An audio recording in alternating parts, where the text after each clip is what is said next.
오늘 우리가 함께 살피는 시편 52편의 내용은 이 다윗의 말쓰길 이렇게 표제가 붙어 있습니다. 이 말쓰길이라는 말의 의미는 교훈이라고 하는 그런 뜻을 담고 있습니다. 무슨 말이냐? 후대의 모든 하나님의 자녀들에게 영적인 지혜 혹은 교훈을 주기 위한 그런 시다. 이렇게 알려주고 있습니다. 이 시편이 기록되게 되는 이 배경이 어떤 배경이냐 소개를 해주는데요. 표제를 한번 보시면 에돔 사람 도액이 사울에게 이르러 다윗이 아히멜렉의 집에 왔다고 그에게 말하던대. 그가 제사장을 만나러 왔다라는 사실을 밀고 했던데 이렇게 그 역사적인 상황을 알려줍니다.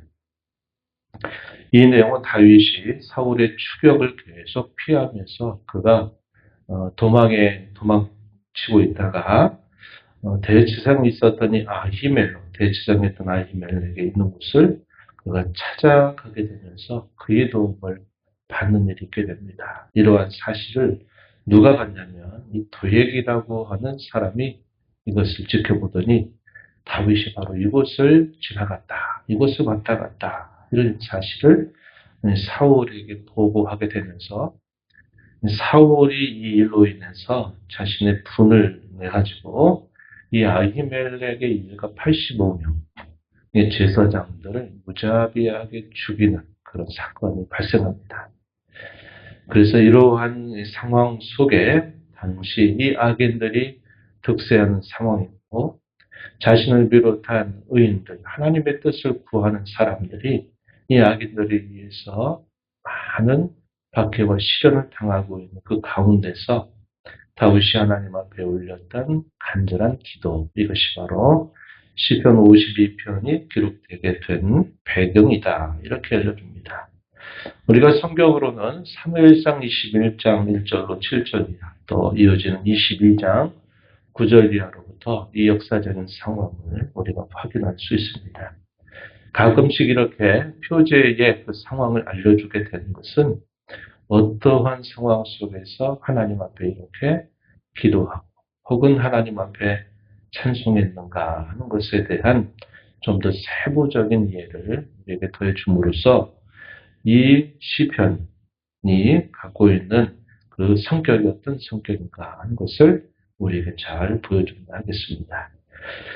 말쓰기라고 하는 이 말 자체가 우리에게 의미하는 것은 후대의 지혜를 가르친다, 교훈을 가르친다 해서 우리가 그 내용을 따라서는 본시편은 지혜시 해당이 된다 하는 것이고 또 그 내용 속에서 다윗이 갖는 그의 태도를 보게 되면 아주 굳건한 확신을 가지고 있다는 겁니다.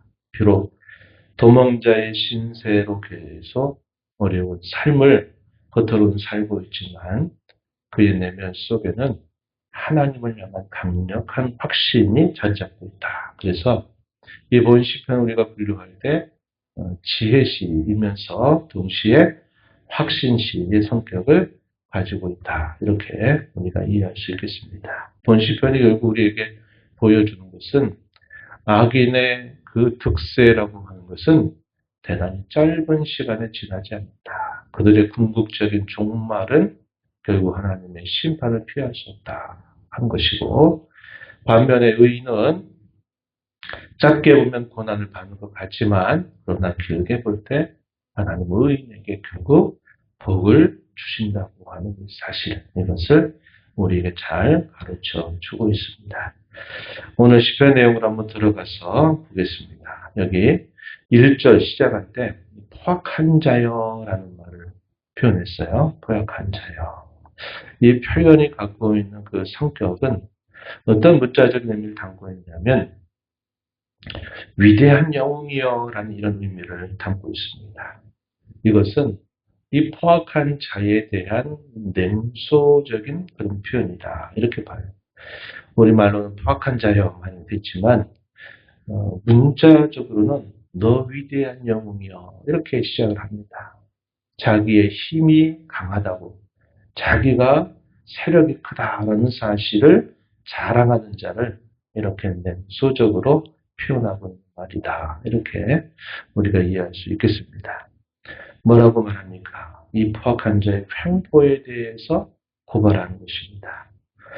이어진 1절 말씀에 보면 악한 계획을 스스로 자랑한다. 이렇게 다윗은 말했어요.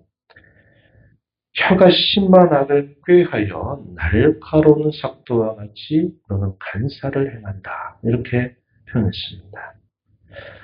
말로 하는 이 공격, 힘들이지 않고 사람을 죽음에 모으는 아주 강력한 수단이 될 수 있습니다. 다른 사람들에게 어떤 행위를 하지 않으면서 말로써 그 사람을 죽음에 이르게 하는 그런 일들.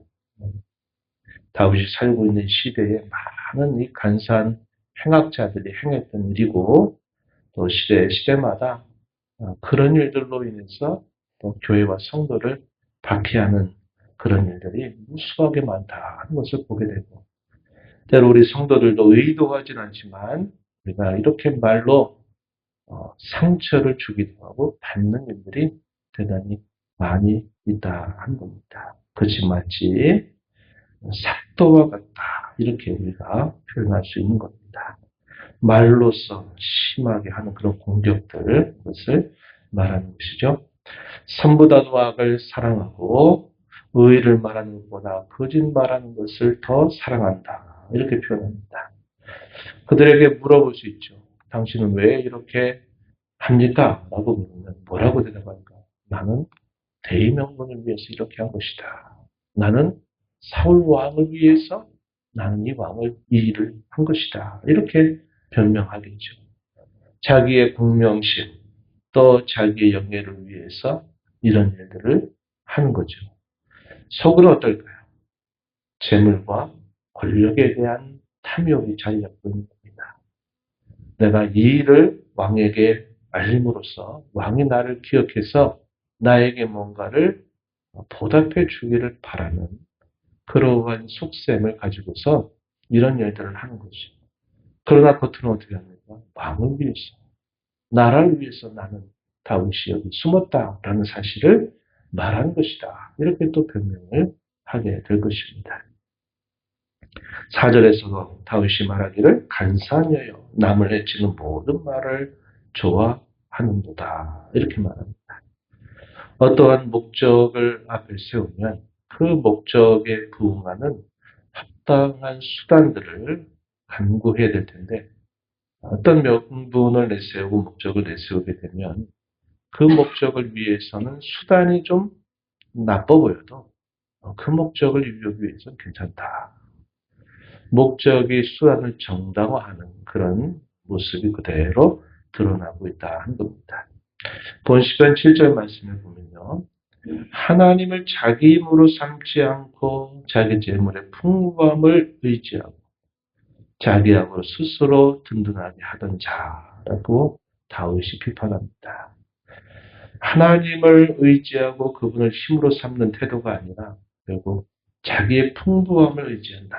그 말은 결국 이 도액이라고 하는 사람이 사울에게 이것을 밀고 할 때 그가 가지고 있었던 그 마음의 깊은 속셈, 그것은 결국은 재물로 또 권력을 얻으려고 하는 그러한 욕심이었다 하는 사실을 잘 보여주고 있는 겁니다. 이러한 악을 행하는 자, 도액을 비롯해서 이와 같이 똑같이 행하는 자들을 향한 심판을 경고하는 메시지 5절 말씀에 소개됩니다. 한번 보시면 하나님께서 영원히 너를 멸하실 것이다. 이렇게 말합니다. 짧게는 뭔가 이득이 있고 소득이 있는 것처럼 보이지만 그러나 영원 길게 볼 때 너는 결국 하나님의 심판을 받게 될 것이다. 이렇게 표현했고 너를 붙잡아서 내 장막에서 뽑아내실 것이다. 살아있는 땅에서 너의 뿌리를 빼실 것이다. 이렇게 그 악에 대한 심판을 경고하고 있습니다. 반면에 자신을 향해서 또 자신과 같이 하나님을 바라고 하나님을 자기 힘으로 삼는 사람들의 모습에 대해서는 뭐라고 표현하느냐. 본시편 6절에서 보면 이렇게 말합니다. 절에 보면 의인이 보고 두려워하며 또 그를 비웃어 말할 것이다. 그렇게 하고서는 8절로 넘어가서 그러나 나는 하나님의 집에 있는 푸른 감람나무 같으며 이렇게 표현했습니다. 자신을 우쭐해하고 자랑하는 그런 표현이 아닙니다. 이것은 하나님께서 그를 의지하는 자들에게 마치 감람나무, 푸른 감람나무와 같이 하나님이 그를 붙드신다 하는 사실을 깨우쳐주는 표현입니다. 자신은 하나님의 집에 있는 푸른 감람나무 같아서 하나님의 인자하심을 영원히 의지할 것이다. 이렇게 표현을 했습니다. 또 1절에서 하반절이 뭐라고 말합니까? 하나님의 인자하심이 항상 있다. 이렇게 또 표현을 하기도 합니다. 이 감람나무는 우리가 아는 대로 수명이 대단히 긴 나무입니다. 그리고 이스라엘 땅에 있어서 이 감람나무는 그들의 농경 생활에 있어서 대단히 중요한 나무입니다. 그래서 항상 그들에게 먹을 거리를 제공해 주는 없어서는 안 되는 중요한 나무에 해당이 돼요. 그래서 이 나무가 의미하는 게 뭐냐면 생명과 풍요를 상징하고 의미하는 그런 뜻을 가지고 있다는 겁니다. 하나님을 의지하고 하나님을 자기 힘으로 삼는 자에게 인자가 풍부하신 하나님께서는 결국은 그러한 생명과 풍요를 결국은 가져다 주실 것이다 하는 사실을 그가 확신하면서 이렇게 고백하고 있는 것입니다. 더 나아가서 그가 마지막 절에서 뭐라고 표현하느냐. 주께서 이를 행하셨으므로 내가 영원히 주께 감사하겠습니다. 주의 이름이 선하심으로 주의 성도 앞에서 내가 주의 이름을 사모하겠습니다. 이렇게 결심을 다짐하는 이 시편의 마지막 부분을 우리가 확인하게 됩니다. 우리가 시편 51편에서 다윗이 범죄하고 그 범죄를 오랫동안 은폐하고 숨겼던 그 일들이 낱낱이 탄로나게 될 때 그는 다른 그 어떤 것을 의지할 수 없었습니다. 오직 하나님의 인자와 긍휼에 호소하면서 자신의 모든 죄를 사하시고 멀어졌던 관계를 회복시켜 주시고 하나님께 참된 제사를 드리기를 바란다. 이렇게 그가 말했습니다. 오늘 52편 이어지는 이 시편에서도 다윗이 결국 의지하는 것은 자기가 하나님 앞에 무엇인가 옳게 행했다라는 것을 근거로 삼는 것이 아니라 본 시편 속에서도 하나님의 변함없는 사랑, 약속에 신실하신 그 하나님의 사랑을 자신은 영원히 의지하기 때문에 나는 하나님의 집에 심겨져 있는 푸른 감람나무와 같다. 이렇게 신앙을 고백하고 결단하는 그런 모습을 우리에게 잘 보여주고 있습니다. 우리가 이러한 말씀들을 살펴보면서 중요한 몇 가지 교훈들을 우리가 되새길 수 있습니다. 결국 하나님의 백성이라고 하는 그러한 겉으로 가진 그 이름이 있다 하더라도 더 중요한 것은 그 내면의 어떠한 생각과 어떠한 신앙과 어떠한 삶을 살아가느냐 하는 것이 중요한 일이다 하는 것을 배우게 됩니다. 결국은 자신이 하나님의 백성이다라고 하는 이 말보다 더 중요한 것은 그가 어떤 길을 걸어가느냐 하는 것이 중요하다는 것이죠. 오늘 본 시편은 역시 두 갈래의 인생길을 잘 보여주고 있다 하는 것입니다. 그래서 악인들은 결국 그 속에 있는 악한 길들을 결국은 따라갈 것이지만 의인은 여전히 의인다운 길을 걸어가야 된다 하는 것을 우리에게 보여주고 있어요. 우리가 살아가는 이 세상 속에서도 마찬가지일 것입니다. 우리가 하나님의 은총을 입어서 그의 택정함의 은혜를 입고 구원받은 하나님의 자녀가 된 저와 여러분으로서는 이 세상 가운데 많은 사람들과 섞여 산다 할지라도 우리가 가져야 할 우리의 마음가짐과 우리가 살아갈 신앙의 삶은 의인다운 삶을 여전히 포기하지 않고 우리가 살아가는 삶이 되어야 된다 하는 것입니다. 아무리 인생이 긴 것처럼 보이고 또 악인과 악에 의해서 많은 어려움을 당하는 것처럼 보여서 그것이 우리에게 괴로움을 안겨준다 하더라도 우리 인생살이는 결국 길지 않습니다. 짧다는 이 고난과 어려움이라고 하는 게 계속 가는 거 아닙니다. 아주 짧게 지나간다는 거죠. 우리 인생 전체가 살아와서 쭉 돌아보면 금세 지나온 세월인데 하물며 우리가 이 땅에서 믿음으로 살면서 당하는 시련이 있다 한들 그것이 얼마나 길겠습니까? 인생도 짧은데 그것은 더욱더 짧은 일이다 하는 사실을 우리는 잊지 말아야 되겠다 하는 것이고요. 고난을 당할 때 우리 성도의 시선이 어디를 향해야 될까요? 고난의 시작에 우리가 항상 초점을 맞추어 살게 되면 원망과 불평이 쏟아져 나올 겁니다. 고난이 시작되는데 우리가 어떤 어려움을 만났을 때 왜 이 일이 나에게 온단 말이야? 왜 이런 일이 나에게 닥친단 말이야? 여기에만 항상 초점을 맞추면 원망과 불평거리가 더 많이 쏟아져 나올 겁니다. 그러면 어떻게 될까요? 우리의 신앙도 흔들리고 약해지고 우리의 마음도 더욱더 연약해져 갈 것입니다. 그게 더 큰 화를 자초할 수 있게 될 것이에요. 그러나 우리가 가져야 될 시선은 고난의 끝자락입니다. 그 끝이 길지 않다는 것이고 그 끝에는 하나님이 그의 인자하심을 통해서 우리에게 구원을 여전히 베풀어 주실 것이다 하는 것이죠. 그래서 우리는 고난의 그 끝자락에 초점을 맞추도록 연습해야 합니다. 그러면 감사할 수 있고 또 고난 중에도 하나님을 찬송할 수 있게 될 것입니다. 우리의 마음 어떻게 될까요? 더 단단해지고 더 강해지게 될 겁니다. 그래서 마침내 그 고난 끝에 예비된 복을 우리가 받게 될 것이에요. 그래서 우리가 어떤 고난이 닥치고 어려움이 있을 때는 항상 시작점에다가 초점을 맞추지 말고 고난의 끝을 항상 그쪽을 바라보면서 하나님 앞에 감사하고 하나님이 이 어려움을 또 함께 건너가게 하실 것이다 라고 하는 과거의 오랜 신앙의 경험을 바탕으로 그 하나님이 변함이 없다, 신실하시다. 그러니 내가 가는 이 어려움의 끝에서 하나님은 또다시 그의 구원을 베풀어 줄 것이다 하는 이런 확신을 가지고 우리가 더욱더 고난 가운데 강해지는 그러한 삶을 살아가야 되겠다 하는 것입니다.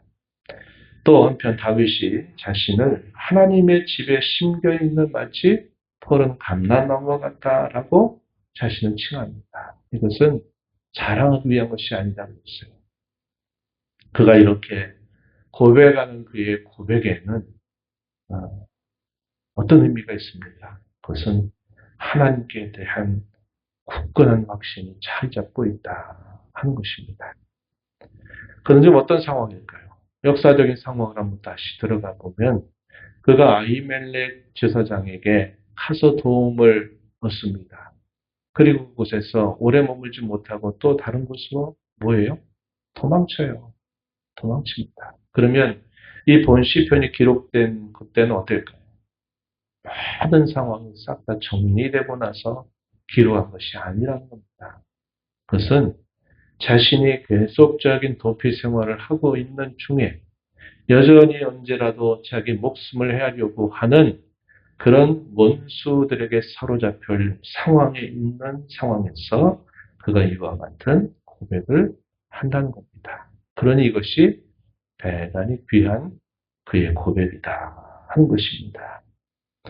좋은 상태에서 평안을 얻고 난 다음에 나는 푸른 감람나무 같다 말하는 게 아니라 계속 위기에 위기를 거듭하고 있는 상황 속에서도 나는 하나님의 집에 있는 하나님의 집에 심겨진 푸른 감람나무입니다. 이렇게 그가 말할 수 있는 것은 우리가 고난 중에 어떠한 신앙의 태도를 가져야 될까에 대한 매우 중요한 말씀길, 교훈을 우리에게 가르쳐 주고 있는 것입니다. 우리가 이 말씀을 통해서 늘 가져야 될 또 하나의 마지막 교훈이 뭐냐? 고난 넘어서 우리가 어떠한 태도를 하나님 앞에 가져야 될까 하는 것입니다. 본시편의 마지막 절에서 우리가 확인했던 말씀을 우리가 주목할 수 있어요. 뭐라고 말했습니까? 내가 영원히 주께 감사하겠습니다. 주의 성도 앞에서 내가 주의 이름을 사모하겠습니다. 이렇게 말하는 겁니다. 고난 그 자체만 아니라 고난 중에는 하나님을 향한 굳건한 확신을 가지고 그 고난이 지나갔을 때 가질 태도는 단순히 그 고난과 위기 상황을 모면하려고 하는 그런 태도가 아니라 하나님을 더 가까이 하겠습니다. 하나님을 더 사모하겠습니다. 내가 하나님을 더 잘 섬기겠습니다. 하는 그런 신앙의 결단, 우리의 신앙의 전진, 이것이 요구된다 하는 것을 우리가 배우게 돼요. 주일날에도 이 말씀을 나누었지만 많은 성도들이 여기서 실패한다고 그랬어요. 문제가 닥칠 때 그 문제를 위해서는 의지하고 기도하고 하나님 앞에 가까이 하려고 애쓰다가 그 문제가 해결되면 또 옛날의 모습으로 그대로 돌아가 버려요. 이게 실패가 하는 겁니다. 이러면 안 된다 이 말이죠. 하나님을 향해서 우리가 갖는 이 신앙의 체험이 쌓여가면 우리는 그 일이 끝났을 때 예전보다도 주님 사랑하고 예전보다도 주님을 잘 섬기는 그 신앙의 모습으로 전진해야 된다 하는 것을 우리는 다윗을 통해서 또다시 배우게 됩니다. 이런 교훈을 마음에 새기면서 남은 삶을 살아가는 저와 여러분 되기를 진심으로 바랍니다.